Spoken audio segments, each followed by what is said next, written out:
ইতিহাসের পাতায় রিয়ালের 4 তারকা। বায়ার্ন মিউনিখ জার্মানির ফুটবল ইতিহাসের সেরা ক্লাব। লিভারপুলকে বলা চলে তর্ক সাপেক্ষে ইংল্যান্ডের সবচেয়ে সফল ক্লাব। শত বছরের বেশি সময় যাদের পথ চলা। দুই দলের সংগ্রহ আছে 6টি করে চ্যাম্পিয়ন্স লিগের শিরোপা। আর সেই ক্লাবের সমান চ্যাম্পিয়ন্স লিগ আছে রিয়াল মাদ্রিদের 4 তারকার। পুরো বিষয়টি নিয়ে বিস্তারিত থাকছে প্রতিবেদনের বাকি অংশে। রিয়ালের খেলোয়াড় হলে চ্যাম্পিয়ন্স লিগে জেতা হয়তো এতটাই সহজ।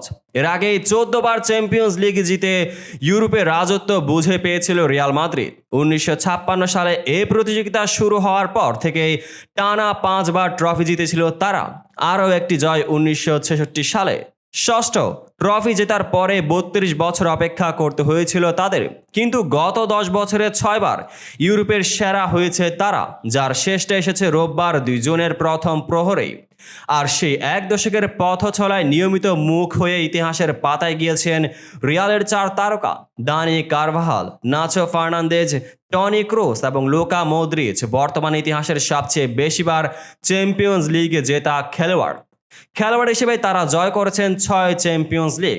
1992 সালে চ্যাম্পিয়ন্স লিগ নাম হওয়ার পর আধুনিক ফরম্যাটের সবচেয়ে বেশিবার ইউরোপ সেরা হয়েছেন রিয়ালের এক ঝাঁক তারকা। Cristiano Ronaldo, Karim Benzema, Gareth Bale, Marcelo, ক্যাসেমিরোরা পেয়েছেন 5টি চ্যাম্পিয়ন্স লিগ। তবে রিয়ালের তারকা পাকো গেন্তো ছিলেন সবার উপরেই। লস ব্লাঙ্কোসদের শুরুর 6 চ্যাম্পিয়ন্স লিগ জয় করা দলের সদস্য ছিলেন তিনি। গতকাল তার সেই কীর্তিতে ভাগ বসিয়েছেন 4 তারকা। এদের মধ্যে মদ্রিচ, নাচো এবং কারভাহাল তাদের সব শিরোপায় জিতেছেন রিয়াল মাদ্রিদের জার্সিতে। বিপরীতে টনি ক্রুস ক্যারিয়ারে প্রথম চ্যাম্পিয়ন্স লিগ জয় করেন জার্মান ক্লাব বায়ার্ন মিউনিখের হয়ে। 2013 সালে ইউপ হেইঙ্কেসের সর্বজয়ী দলের সদস্য ছিলেন তরুণ ক্রুস। বাকি 5 শিরোপা এসেছে রিয়ালের সাদা জার্সিতে। দলে থাকা এই 4 তারকার মধ্যে টনি ক্রুসের এটাই শেষ বছর ফুটবলে।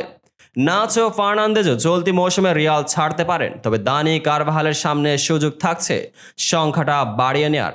তেমনি লুকাস ভাঙ্কেজও সুযোগ পাবেন 6টি চ্যাম্পিয়ন্স লিগ জয়ী খেলোয়াড় হওয়ার। তো বন্ধুরা, ভিডিওটি যারা সম্পূর্ণ দেখেছেন সবাইকে অসংখ্য ধন্যবাদ। ভিডিও শেষে কমেন্ট সেকশনে আপনার মতামত জানাতে ভুলবেন না। আর চ্যানেলটিকে সাবস্ক্রাইব এবং পেজটিকে ফলো করে পাশে থাকবেন যাতে পরবর্তী ভিডিওর সকল নোটিফিকেশন সরাসরি পেয়ে যান।